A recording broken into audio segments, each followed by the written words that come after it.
Hi everyone, welcome to Public Rhetoric and Practical Communication Online. I'm your instructor, Alex Sartor. I'm really excited to begin working with you all this quarter, and I encourage you to get in touch right away with any questions you might have about the course or just to introduce yourself. You can reach me via email. My email address is listed on this slide. You can also always reach me through the course site using the inbox tool, or you can post a question to Piazza, which we'll discuss in just a minute. I'll also be hosting office hours this quarter, and we'll make an announcement shortly about when those will be held. This week's introductory video will focus on an overview of the course goals. We'll be thinking about the what and why of rhetoric, and a discussion of this week's course material. I want to spend some time thinking about the goals of the course so that as you're moving through the quarter and working on your larger writing assignments, you can keep these in mind and think back on them as you're putting the assignments in a bigger context. So the first course goal is to develop increased confidence and skill in the rhetorical and practical aspects of public presentation, documentation, curation, and performance online. So the main way we'll be working on that confidence and skill is through practice. You'll be doing a lot of writing in this class, and you'll also have a lot of practice with drafting and revision.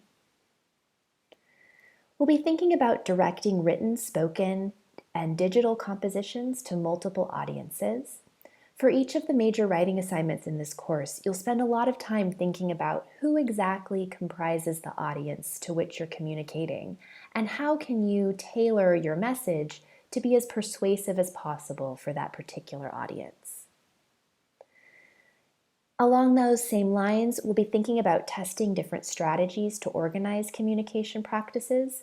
So thinking about what methods or strategies are most effective for a particular context and a particular audience. And finally, we'll be thinking about how to make research more comprehensible and transparent for audiences outside the university. So this is one thing that really distinguishes CAT125 from other writing courses you may have taken and from other coursework you've done at the university. So rather than focusing on academic writing, as you may have done in the past, here we're really thinking about how can you take the expertise you've developed at the university and share that information with audiences who may have less experience with the course material than you have. And this is a really valuable skill to have as you're starting to think about your goals post-graduation. As we begin working on these goals, it's really important that you have the most basic technology requirements for the course met. And those are regular access to a computer with a webcam, a working webcam and mic, reliable internet access, and a quiet space free from distraction. So these are essential for participation in your section meetings. We'll talk about how you'll access those section meetings in just a minute.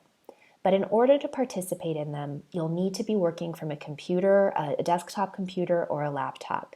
You will not be able to participate fully in your section meetings from a tablet or phone. You need to have a strong Wi-Fi signal so that you're able to participate in the video conferencing aspect of your section meetings. And you'll need to be somewhere quiet so that you can speak during the section meeting without bombarding your section group with a lot of background noise. Your weekly section meetings can be accessed through the course website. We'll be using Adobe Connect for those meetings. You will access them by clicking on the Adobe Connect Rooms link in the left-hand toolbar of the course site. You can find your meeting room by looking up your TA's name and or your section number or meeting time. You'll just click on the link that corresponds to your TA's section meeting room, enter your name, and you'll be able to join the meeting. Once you've entered the room, you want to make sure you connect your audio and video. You can do that using the icons at the top of the Adobe Connect page.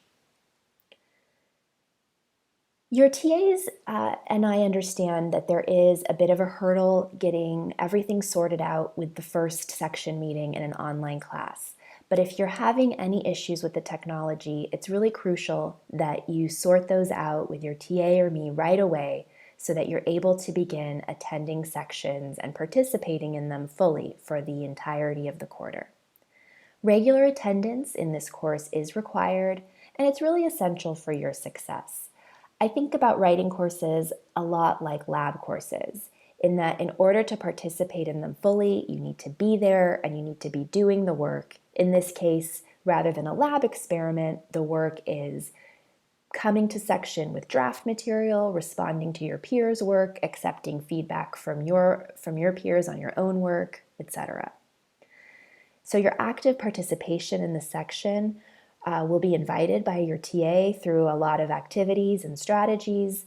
However, you need to make sure, again, that your technology is enabled so that you can participate. Excessive absences in this class may be grounds for failure, and because we only meet 10 times this entire quarter, excessive absence is considered more than 2. Another important aspect of this course is the Zaption tours. That is how you will access the course lecture material. You can reach these each week through the modules, and Zaption is a tool that pauses the lecture videos and asks you to respond to questions along the way.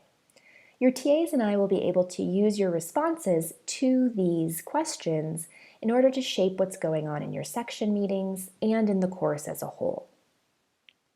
You want to make sure that you are accessing Zaption through the course modules and not directly through Zaption.com. You are going to complete these tours each week. You need to complete all of the tours in a given week in order to receive credit. You're going to complete the tours in advance of the unit. So what that means is the Sunday night that begins each unit is the deadline for that unit's videos. In other words, you're going to complete the Unit 1 videos by the Sunday that starts Unit 1, the Unit 2 videos by the Sunday that starts Unit 2, etc. And I'll be sending you reminders along the way to help you stay on track with all of this. Your Zaption tours are worth 10% of your total grade in the course. Another major way you'll be participating in this course is through Piazza. As with Zaption, you want to make sure you're accessing Piazza only through the course toolbar. Do not go directly to piazza.com. With the exception of the first assignment in the course, the critical selfie post, all of your Piazza posts are due on Thursdays by 6 p.m. You want to make sure you're responding as well to at least 3 of your peers' Piazza posts each week. And you want to make sure those responses are current. In other words, in the first week of the course, you want to respond to critical selfie posts. In the second unit of the course, you'll be responding to the next Piazza assignment, the Understanding the Audience assignment. And as I said earlier, I'll be giving you reminders about all of this along the way. All of your Piazza posts combined with your responses to your peers is worth a combined 20% of your course grade. I wanted to make sure you had a chance to hear from some former CAT125R students with some advice about taking an online course. I'll let you pause the video and read their words on your own, but overall what you'll see is that your peers really recommend making sure that you're staying on top of the coursework. Even more so than in a face-to-face course, an online course really requires that you set up your own time management strategies. The course has deadlines, of course, but you still need to manage how you're going to complete those deadlines and how you're going to manage your time effectively. So now let's move on to some of the key terms we'll be using this quarter. As you know, the title of the course is Public Rhetoric and Practical Communication. So the first term I want to look at is rhetoric. We'll be talking a lot more about it next week, but for now, what I want you to consider is I want you to think about rhetoric as being both a productive and a critical art. And what that means is that rhetoric allows you to produce effective communication, but it also allows you to analyze your own communication as well as the communicative acts of others. A rhetor is the person or group who creates and presents rhetoric in whatever form it takes, the doer. So the most traditional understanding of a rhetor would be someone giving an oratorical presentation, like the President of the United States giving a policy speech. However, you are also a rhetor when you're working on a paper for a class or when you're creating content for an online environment. And we'll be thinking about all of these positions in this course. The rhetorician is the person who studies and analyzes rhetoric, a teacher or co-learner of rhetoric, the scholar. The first rhetorician you'll be introduced to this quarter is Professor Jonathan Alexander, who is a faculty member at UC Irvine and an expert in digital rhetoric. He'll introduce you to the concept of rhetorical analysis through a discussion of identity and Facebook. And he'll also be comparing two professional websites to help you get a sense of how you could analyze texts like these from a rhetorical perspective. One of the unique things about this class is that your position in it is as both rhetor and rhetorician. You'll be producing rhetorical acts throughout the quarter, but you'll also be analyzing your own work and the work of others. The critical selfie assignment is a really good example of this sort of dual position that you're taking this quarter. In this Piazza post, you're asked to analyze how a few different images of yourself may affect the identity you project in the real world and online. So you're creating a rhetorical act by identifying the photos, compiling the Piazza post. You're also analyzing your own rhetorical choices, and you're analyzing the rhetorical acts of others by responding to your peers' Piazza posts.